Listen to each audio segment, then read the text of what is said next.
My name is Carolyn Baker-Mellor. I'm Trading Director at Towergate. We specialise in the care sector and have been working with Care England for over 10 years actually. So, Martin? Hello, I'm Martin Green. I'm the Chief Executive of Care England and we're a representative body for care providers. Our members run and manage services for older people, for people with learning disabilities and autism. We have some brain injury units and some mental health services in our membership as well. So some really diverse members you've got, Martin. So Yeah. how long have you actually been working yourself in the sector? Oh, I've been in the sector for about 30 years. Man and boy. Man and boy. Not only in the this sort of work, but also prior to that in charitable work. So I think also because of the diversity of our membership, I think we really have a very good idea about what's going on in the sector and how it's having an impact on small providers, on large providers, on charities as well as businesses. So I think we have a good overview of everything that's going on in the sector. Yeah, and we're certainly getting a lot of feedback from our clients as well. We've got over 3,500 care providers insured. We've actually been working in the sector for, say, well over 40 years, not personally, but we've been working in that sector for a long time, so we're getting a lot of feedback from associations like yourselves and our members and our clients, all the time really. So sort of things I wouldn't mind asking you, and this is probably a little bit of a prickly subject at the moment, national insurance. So much in the press at the moment about the changes to national insurance. How's that impacting your members? Well, it's had a huge impact. I think we've seen from data that the Nuffield Foundation have put out that it's costing about £950 million just to deal with the national insurance changes. And if you look as well, that on top of that, we've got significant increases in the living wage. So what we're seeing is there are about 2.8 billion of shortfall in the social care sector as a result of both national insurance contributions and the living wage going up. And of course, the government has only given local authorities about 620 million. And so there is this enormous gap, and it's putting huge pressure on services. Many services are at the point when they're saying we're going to have to exit the market. Other services are downsizing what they do. There are some services that have put development on hold. So the impact is significant and it's pretty immediate as well. And I suppose you could just look at that in isolation, but you can't, because this is a sector that's been underfunded already. So this is on top of the underfunding that's been there before then. So finger in the air, how much money does you actually need within the sector to actually start getting it back on its feet? And would the national insurance being treated as it is in the NHS make a considerable difference to you? Well, I think the figure that we need to get social care on a level footing is about £5 billion. Wow. These are significant amounts of money, but of course, they're not so significant when you consider that the Chancellor has found 23.5 billion for the NHS. It would have been much better had she found about 5 billion for social care and then given a slightly smaller amount for the NHS. In terms of the impact it's having on businesses, this is huge, because you're so right to say we've been underfunded for years. And so we need not only money to keep pace with all these new cost increases, but if we look back over many years, we've been underfunded. And so this is yet another financial shock on top of the ones that we've already had through years of underfunding. We had a cost of care exercise done by local authorities some years ago to prepare us for the DILNOT proposals. Well, at the time, it showed that there was about a £3 billion gap, and that was before increases in minimum wage, before the NI contributions, before the shocks we had around energy costs and other utilities. So there has never been a time when this sector has been properly funded. Are there any areas across the country where you think that's working really well for social care, or is this a general thing across the whole country? This is a general thing across the whole country. I wish I could point to an area and say, look, they're doing it well. Of course, some areas do it better than others, and some areas have given better percentages. But again, percentages are a bit misleading because a big percentage of inadequate is still inadequate. Yes, yeah, of course. So I think we should look at what the actual amounts are. And one of the things that's quite interesting, if you take some local authorities and you whittle down their hourly rate for care, for 24-hour care, giving people support for activities of daily living, 3 meals a day, activities, the whole works. Some authorities are paying less than £5 an hour for that. Wow. That is completely unsustainable. That absolutely is. And how about the impact on the national living wage as well? Because again, it's sold, isn't it? Look, we're giving all these workers an increase. We're putting up their national living wage, etc. But actually that's still inadequate, isn't it? And it's a vicious circle, isn't it? As that money goes up, if it's not coming in from the local authority, surely that means that any profit is diminishing from the social care provider. Yeah, and I think that's a really good point, that if you have this spiral of increased costs but you don't give the proper funding, what that does is it makes businesses more and more fragile to the point where people decide to exit the market. I did have a wry smile on my face when the Chancellor said that she was not going to increase taxes to working people, but her NI contributions will mean that some working people will be without a job. Yeah. And that is the reality. And also it's going to be people without jobs and people without services. I've seen a bit of a push as well for integrated healthcare, where perhaps care being provided by an NHS nurse, and that's being pushed more and more. I use the word push because it seems to by some local authorities that's carried out within a care home. So trying to upskill people in care homes, which is great for people working there, but not really getting paid for that extra responsibility from there as well. No, and I think what we've seen over the last few years, particularly since the pandemic, is that some skilled things have been transferred to care home staff, but the money hasn't gone with them. Yeah. So we're still seeing care home staff doing things which actually GPs are paid to do, but they're not doing. So care home staff are doing that work, and that money is not transferring to them. So again, it's another example of how money doesn't move across the system effectively, and it should be doing that. And as we upskill our workforce to do more and more things that were previously done by healthcare professionals, we've got to see the money following that, and we've got to see those members of staff properly remunerated, properly supported. There is also an issue about the fact that there's got to be recognition that some of these things do carry risks. So you've got to make sure that people are properly trained, supported, and indeed, that there is an insurance-backed approach to this, so that we have got surety that if things do go wrong, there is accountability, but there's also a fallback position for the individual and for the organisation. And so those sorts of development of funding that will take account of that is absolutely vital. What can be done? So if you had that magic wand, what needs to be done for social care now?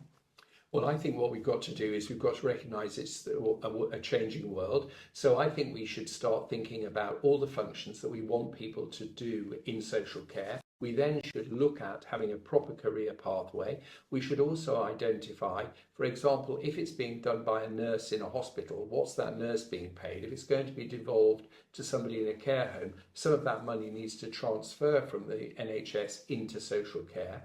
We've got to also look at how we develop social care. So, for example, one of the things I saw recently were the statistics about people who were blue lighted to an A&E department, and they didn't actually have an acute need, but what they were often older people living with dementia, being cared for by an older person who just could not cope in the middle of the night.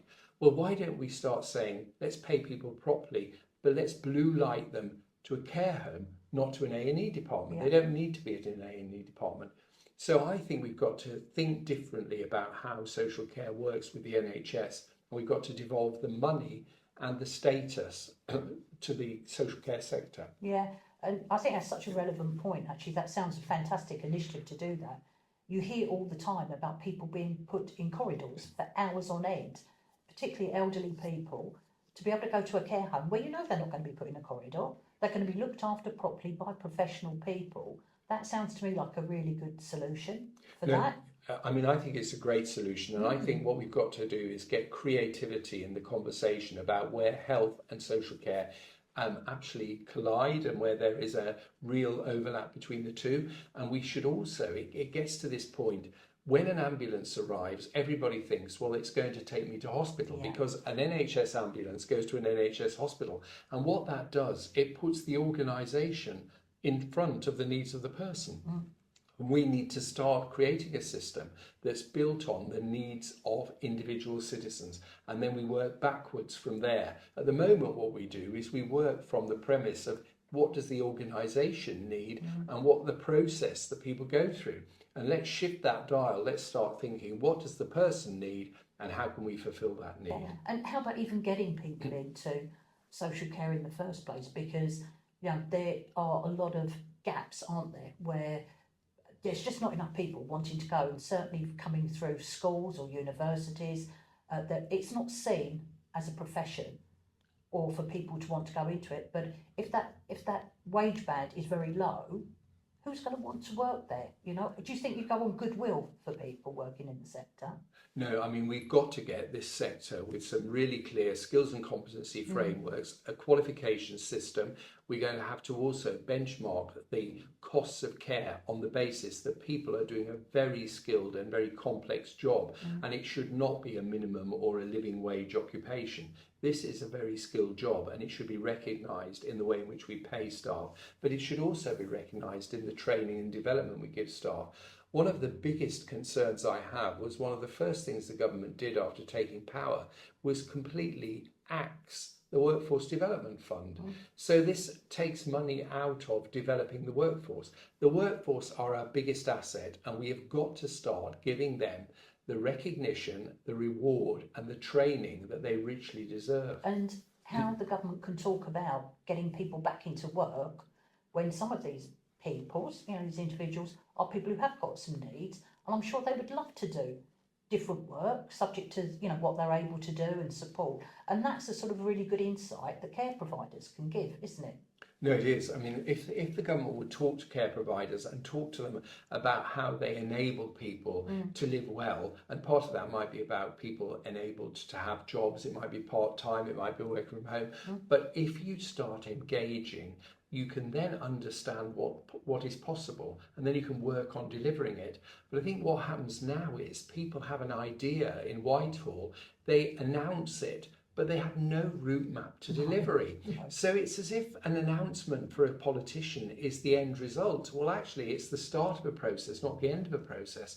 And people need to understand that if they want more people in work, then what they've got to do is support the social care system to enable people to live well. And that is the start of any policy that says we want people to be more engaged or more people in work.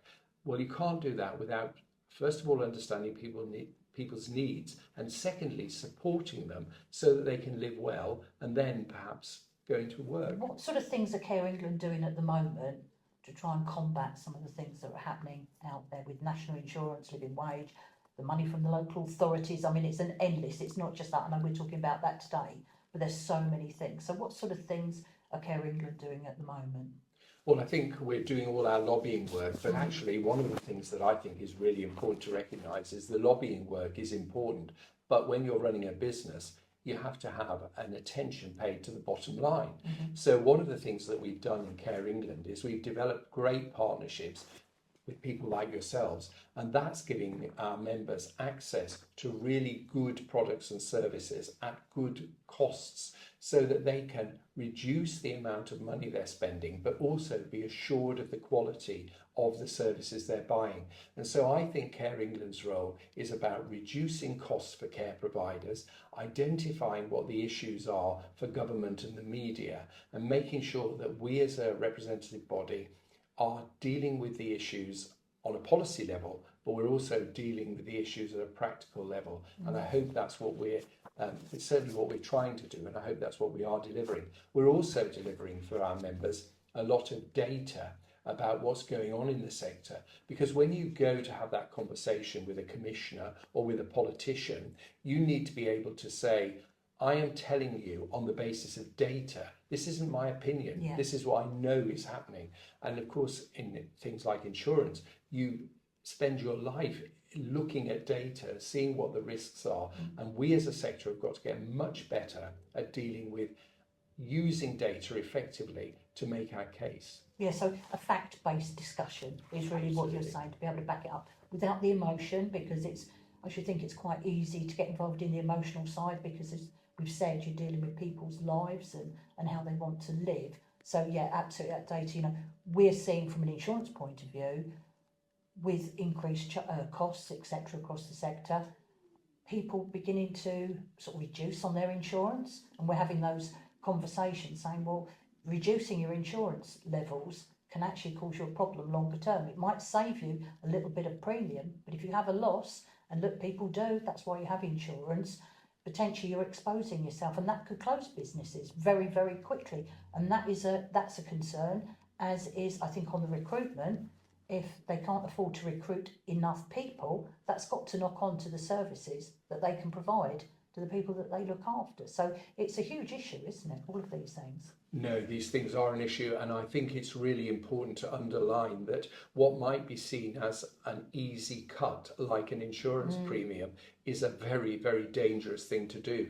We have seen businesses that have been destroyed by the fact they've had critical incidents and they haven't had the proper insurance.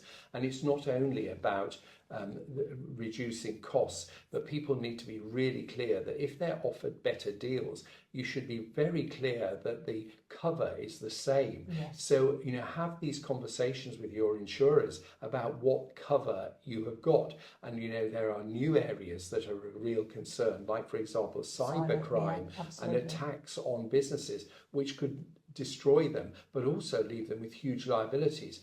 So I would say to anybody, when you are thinking about how you reduce costs, think about the consequences if it goes wrong. And of course, insurance is one of those situations where we all don't understand how important it is until we need it. And when you're faced with a critical incident, that's when you realise the benefit of your insurer, not only because you've got the backdrop of the issue might be paid for, but actually insurers are very skilled at knowing what the implications of particular incidents are. So you've not only got the benefit of what the insurer might pay out, but you've got all the benefit of the experience and expertise of that insurer who knows how this particular issue has been dealt with by other providers. So they are a route map to great information, as well as a route map to giving you redress if there are financial consequences. Yeah, absolutely. And I'm glad you mentioned cyber, because that's an area that some providers don't think about, and we talk to them about that, because their data is very valuable. They've got a lot of personal data, and all the security they put around there, you've got some clever hacker can get in and get that data,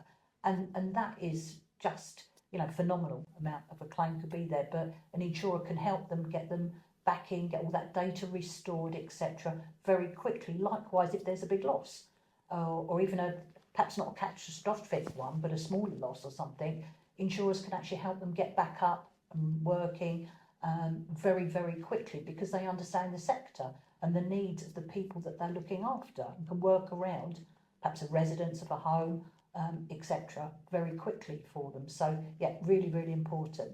So we've sort of focused what sometimes I always feel we're talking about some negatives in care.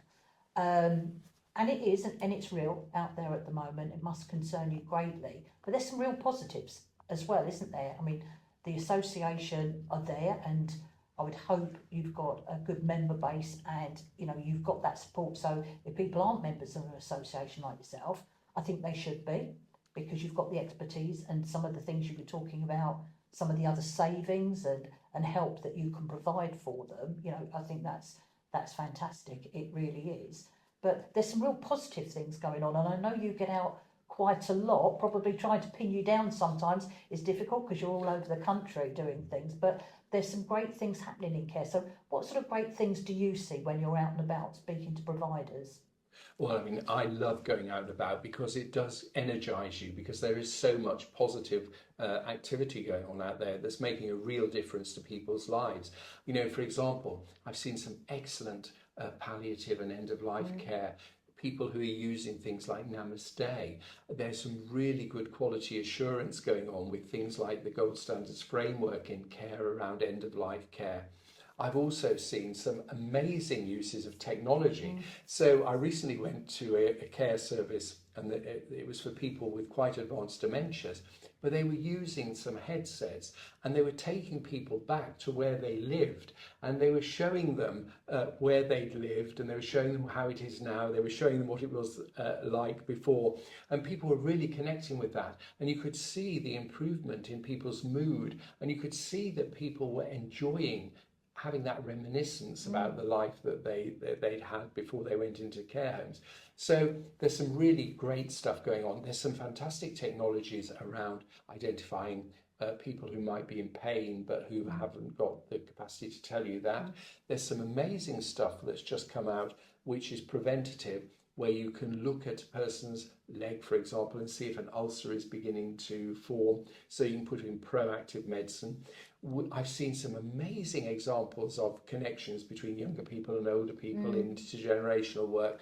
So as you go out and about, I really like going out and about, because it reminds me that there's the doom and gloom bit of the care sector, but there's the stuff that transforms lives every day, and there's the commitment of staff and families and people in care services to make people have good lives. And you see that so often, and I really love seeing it, because it does remind you that care makes a difference. Yeah, we're looking as Towergate at a portraits of care in a few months' time, because people are living in care homes or in their own homes, etc.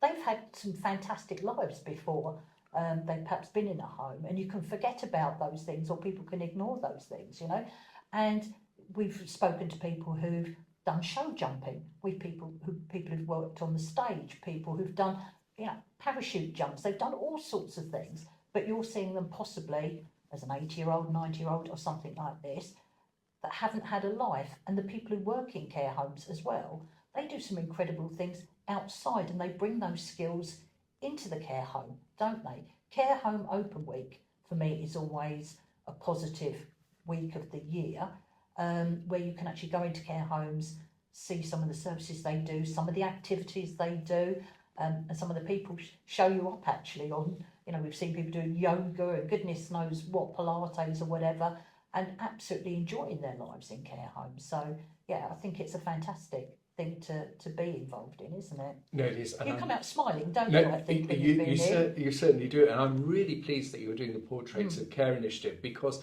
it does give an opportunity to really showcase what goes on. And you're so right about the people who live in care homes. They've had such amazing, fantastic lives, and are continuing to have fantastic lives. And also they have so much to contribute. I was in a care home recently. I was talking to the manager, and she was saying they had a mayoral visit, and she said, I didn't know where to start. And then suddenly I thought, I remember one of my residents used to work for the mayor's office in the council. Wow. And so that resident had all the knowledge and used it, and it was a very successful mayoral visit. It wouldn't have been so successful had they not used the expertise of that person in that care home. And constantly you see people who've done so much in their lives and can continue to contribute. And I think one of the problems is that often when people get older, people see them as people who don't have anything to contribute. Yeah. And actually they've got so much in terms of their experience, and also they're very good at dealing with things and putting things back into perspective. Yes, that's true. Which is really great. And so I think, the care sector should draw on the experience of people who use services far more than it does. Thanks for your time today. Really appreciate it. I understand how busy you are. If you had to leave a message out there for people to work in care, why would they? And secondly, if you just had a couple of lines that you wanted to say to the government, accepting that it doesn't matter what government they seem to have very similar lack of response to the care sector, what would that be? Well, certainly to people who want to work in care, I would say to them, come into the care sector and you will really make a difference to people's lives, and you'll really be able to see that you have made a contribution that is valued by the people you support. This is a really great profession to be in, because you do feel that you're doing something very worthwhile. So that would be my message to people who want to work in the sector. My message to government would be to stop thinking about organisations, start thinking about people, and put the money where people need it to be, rather than putting it into organisations and processes. Start thinking about putting the money towards people and outcomes. And if they did that, they probably would get some money back into the Treasury, rather than this constant desire that we all have to put more money in. Actually, if you look at how amounts of money are in the NHS, if we spent it better and if we spent it right across the system, I think we could get much better outcomes for people and much better value for money. Yeah, okay. Thank you for that. But really enjoyed speaking to you as always, Martin, and thank you ever so much for your time today. Thanks, Carolyn. Thank It's you. been great to see you.